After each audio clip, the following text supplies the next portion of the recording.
Hi everyone, I'm Jemaku Brimston and welcome to the review of Mezmerize, the fourth record by the band System of a Down. Today we're celebrating a 20th anniversary of the album, so I decided to go back and see if it still holds up or not. I've already reviewed their first and third records, so go check those videos out. My story with the band is quite simple. Back in the year 2000 I was like 3 years old, assembling Legos at my sister's and her boyfriend's apartment, and the first System album was playing in the background, and I've just enjoyed it so much that I think they've recorded it for me on a cassette tape or maybe a CD, I'm not sure, and just listen to it every day. I also remember watching music videos for Spiders and Sugar songs on the TV like Viva, MTV, stuff like that.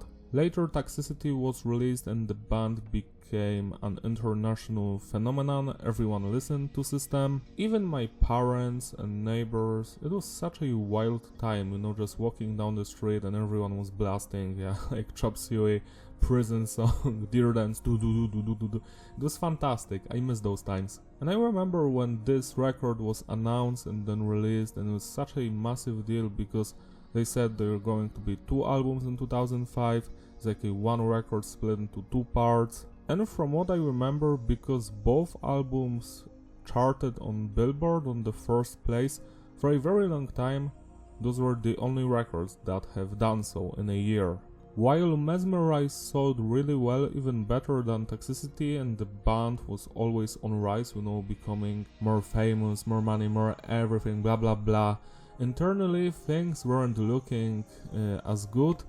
The first wrong thing they've done was to again make Rick Rubin the producer, because in those times, 2004, 2003, 2005, he wasn't that much into music, you know, he was just coming into the studio, checking out the tracks, like, yeah, it's okay, and he would just leave. So actually most of the production was done by the guitarist and the vocalist Darren Malakian. So here's the lineup for the band. It's been the same since 1997, so Serge Tankian on the vocals, keyboards, acoustic guitar and Christian, Darren Malakian vocals, guitars, bass, Shavo on the bass, and John on the drums. Classic lineup. What's interesting about this record is that Serge wasn't that much into metal in 2004. He basically wanted to quit System, but they've begged him to stay. So they've recorded those 2 records, but there's a massive change where most of the songs have the vocals like done by Darren and Serge at the same time, and sometimes Serge is just in the background and Darren takes the lead. If you don't enjoy Darren's vocals, then obviously you're not going to enjoy these albums as much because of that. Serge just took like a backseat for those 2 records, which eventually changed the music and the style. Like, it does not sound similar to the first 3 records, which were like consisted of 2 writing sessions, because to put it shortly, System finished writing their debut record in 97, released it in 98. Then in the year 2000 they came into the studio, wrote enough songs for a couple of records and released Toxicity in 2001. Toxicity becomes a massive hit, so they took some of the B-sides from 2000, re-recorded them, released them in 2002 as still this album. There are still around 11 to 13 songs that remain unreleased or were released online in a bad shape, like Virginity, Outer Space, which is also called Fortress, some other old school songs that we've never got a good studio version of, like Temper, Honey, etc. I think that before 2002 System recorded enough songs for at least 1 more album. Why those things remain unreleased is baffling to me, I don't understand that. They whine in the press all the time that they are not going to record a new album, but they don't even have to do that, just release the unreleased tracks, you know, from early days. We want to hear that. If you don't want to work together anymore on new things, then just remake the stuff you already recorded, wrote. I just want to hear Virginity, Outer Space, Temper, Honey, Freak, whatever, in better quality. That's all. Because Serge did not care that much for those records, most of the lyrics were done by Darren as well. As you can see, Serge only did Question, and he co-wrote some of these tracks here. Musically, all of the songs are done by Darren except Question, which is by Darren and Serge. And as you can see, the reception was very positive, as usual. because it's System of a Down. And now let's start the actual review. The production handled by Darren, because I'm not going to say Rick Rubin did anything, because he always sleeps on the couch in the studio.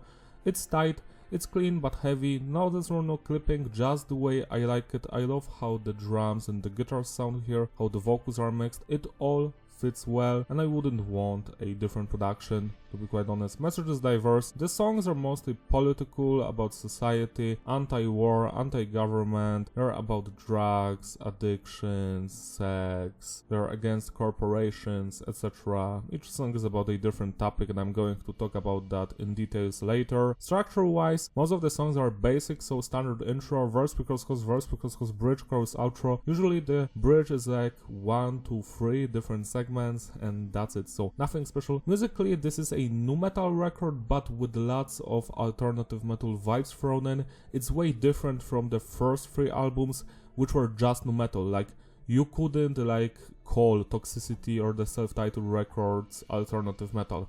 If you do, then there's something wrong with you. But here, you can hear that they're slowly drifting away from nu metal vibes, while still like 75% of the record is nu metal. So for some people it's a good thing, for me not so much, because I love nu metal, but sometimes life happens and people change, like Deftones for example. I love their first 2 records. Now let's talk about the musicianship. Let's start with the drummer John. I love his groove, the style, the precision of his playing, his double bass work. He's straight up killing it here as usual. The bass work is audible. Shavo is also killing it, but he does not have that many moments to shine as he did on the previous records. That's why I usually call this record more alternative metal based than nu metal, because in nu metal it's important to have the bassist up front, to have him play some cool bass lines by himself and the drummer. But here, maybe there are like 2 to 3 moments, which is like not a lot, like, yeah, I don't even remember. So that's not that great. It seems like he's not respected enough on this release.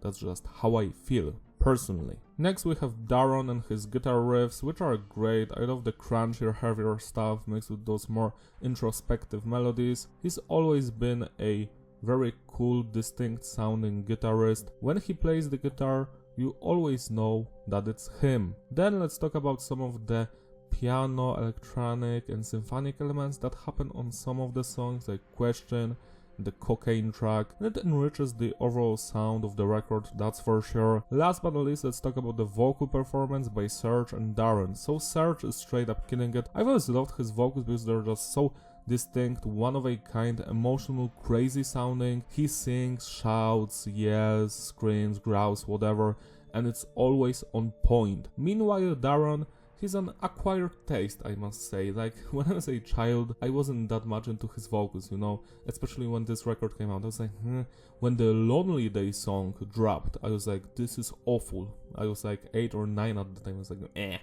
Nowadays, they don't bother me that much. They're also one of a kind because no one sounds like Darren, but that's either a good and a bad thing, because sometimes he sounds demented and he sounds funny on the funnier tracks, but when they try to make more introspective songs with his voice, it sometimes does not fit, but he's trying, you know, he's trying. I think this record would have been better if Serge did most of the vocals. Sadly, that's not the case here, but Darren is not bad. Over the years, I grew to enjoy his vocals more. His shouting, screaming, yelling, shouting, all of that is okay. Singing, yeah, half and half. Now let's rate the individual songs. The album opens up with Soldier's Side intro. So this is just an intro. Soldier's Side will later end the next album, Hypnotize. So it's okay, it's fine, I enjoy it. The singing is quite nice. The Japan version has a different mix of this song, which does not change things that much, but you can check it out online if you're interested about that. Yeah, just great. Okay opener, I'd say, but System always started the record heavy, you know, like the first record with Sweet Pea, Toxicity with Prison Song, see this album with Chickens too, and here we have Soldier's Side intro, which is like 8 out of 10. Bring Your Own Bombs is one of the singles with a music video. Why do I send the poor? Why do I always send the poor? Why do I always send the poor? So this is a song against war. Why do the politicians and people in power fight wars, but they never fight them themselves? Instead they send the more poor people like us to fight on behalf of them. Let's die because someone said so. Let's kill each other because Elon Musk or Trump or whatever said so. Why not? So yeah, that's the message of the song. I enjoyed. I like the main guitar riff. Wow. The verses are very fun. I love the surge vocals, the screaming freedom, and then the chorus happens, which is more laid back, like everyone is having a good time. Wow. I remember me and my friend back in middle school just do the trololololololololo. We always do those noises at school. It was cringy as fuck, but yeah, so Bring Your Own Bombs is a classic song. Not my favorite because I've heard it too much. This one was all over the radio, the TV stations. It was everywhere back in 2005, 2006. And as the time passed and I've heard it like 2000 times, it's still fantastic. I enjoy every single section, but I don't listen to it that much anymore. I hope you understand what I'm saying, but the track is still beautiful, 10 out of 10. Revenge. This one I enjoyed the crazy drum parts and the guitars. My sweet revenge. Love the surge vocals, the chorus. My sweet revenge will be yours. For the taking,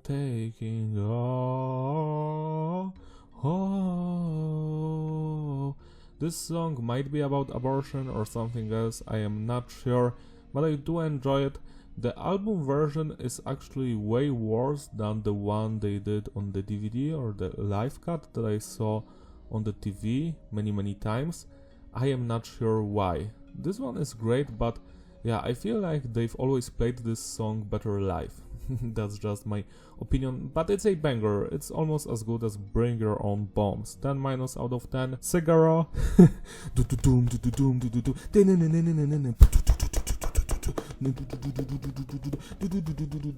My cock is bigger than yours. My cock could walk right through that door with the feeling so pure. It's growing ooh, and the Nile with the goose cigars. So this is a song against those people in power who argue about stupid shit while we die and work our asses off and they're like, so I love this one. Anti-capitalistic, anti-corporation. The main guitar riff slaps, it's full of energy, passion, same with the drumming, the vocals are crazy, both by Serge and their can't you see that I love my God? No. They're not side. So yeah, the bridge part, all of that slaps. One of the best songs here, that's for sure. 11 out of 10. Radio video. Hey man, looking for love. I'm on a radio with Danny Lisa. So this song has lots of cool folk elements, you know, in the more somber parts. Love the chorus as well. Lyrically, this might be about Daron hearing himself on the radio and thinking, yeah, he's not so happy about it. But it might be also about LSD and addictions, because while the song sounds positive in the chorus, when I first heard it I was like 8-9, and I did not understand English that well back then, so I didn't know what they were actually saying, but it always felt the song had that depressive and sad vibe still, like underneath it, and I still feel that. It sounds like someone is really unhappy with his life. That's how I feel about this song, and I can relate to that in many ways. So this is a fantastic song from beginning to the end, one of the highlights as well. 10 plus out of 10. I don't know why I'm still singing radio video. This cocaine makes me feel like I'm on this song.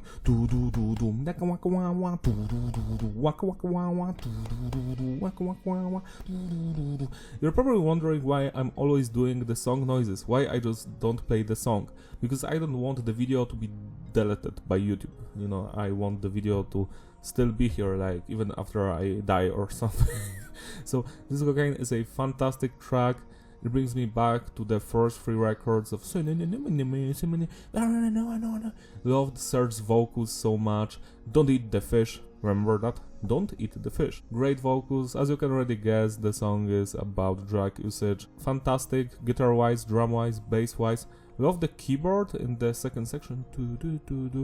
How they've added that. I always, focus on that keyboard because it sounds great.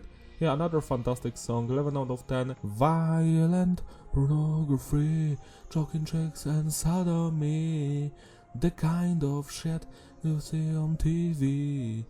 This one, a classic song. It's against TV stations, capitalism, consumerism, all of that stuff, mass media basically brainwashing you. I always felt like this song was not about the porn industry because the lyrics are not like hiding, something, like they literally state so. so yeah, this is not Tool or some shit.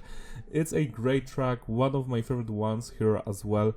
Love the more disco vibe. Everybody songs. Everybody songs. Well, not disco, not disco, not this. Woohoo!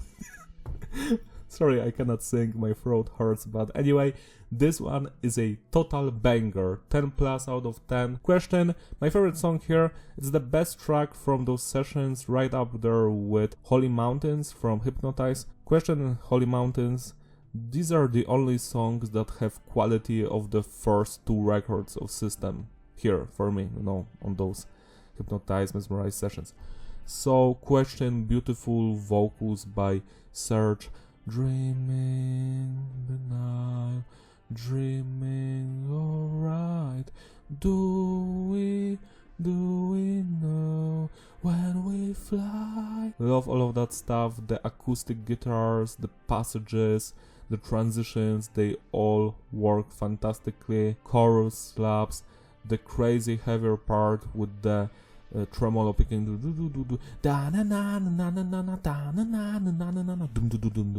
the music video.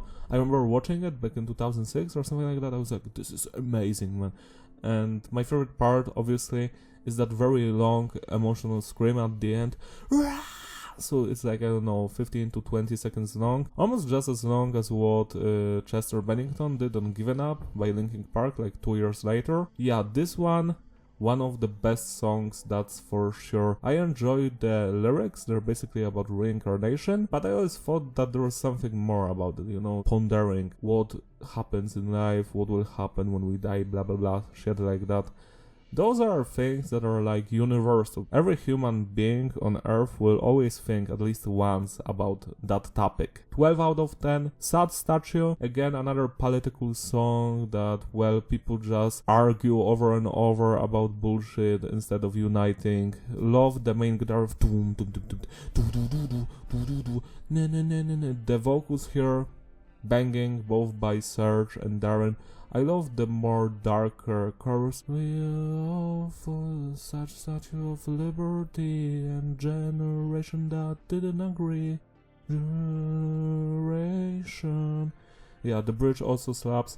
Another fantastic song, but I feel like it's not on the same level as Bring Your Own Bump, so 10 minus out of 10. Old school Hollywood, old school Hollywood,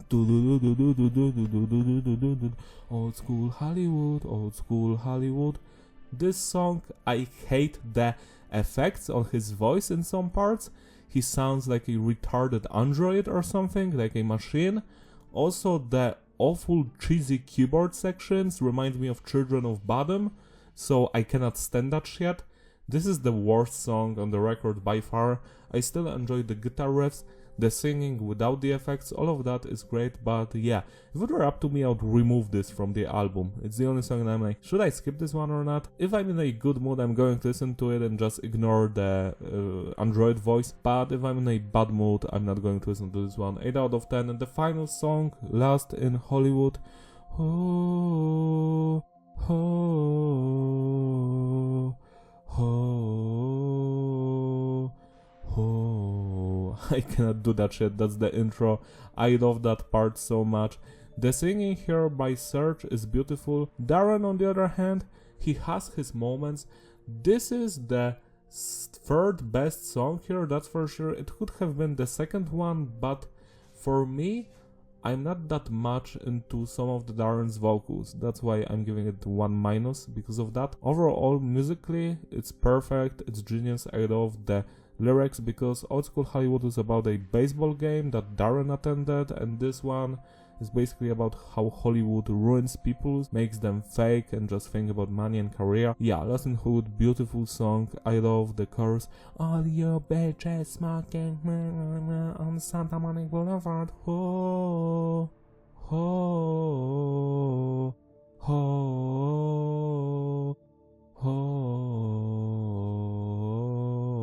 Love how both of them are doing that because it's just so beautiful, you know. 11- out of 10. To sum it all up, the consistency is stable, the flow is fitting, groupability, yeah, this record is a masterpiece. I enjoyed from beginning to the end. The highlights here for me are Question, Cigarro, Lost in Hollywood, This Cocaine Makes Me Feel, blah blah blah, Bring Your Own Bombs, Revenga, Radio Video, Violent Pornography, Sad Statue, all of that stuff. Yeah, you should have never gone to Hollywood, whoa, whoa, whoa. I'm just going to sing that song for the rest of the day. It just stuck in my head. So yeah, this one is fantastic. I feel like this record is sadly not on the same level as everything before it. System was just better when they were just playing plain nu metal. I am not enjoying some of the alternative metal additions that are present here, and Hypnotize is even worse than this one. So I think that if we would take 9 songs from this record and 5 from Hypnotize, we would have gotten a legendary record that would be on the same level as Toxicity, Still This Album and Self-Titled One. That's just my opinion. Which songs? I'm going to talk about that in my Hypnotize review 6 months from now. So subscribe, like, stay tuned for that. Celebrate Mercy by spinning this record today. It deserves your love and attention. That's all from me. Shout out to all of my patrons who gracefully sponsor these videos. You're all truly wonderful. If you want, join them so I can make more videos like this one. That would be really cool. Wishing you a very great day, and I will see you next time, hopefully. Bye!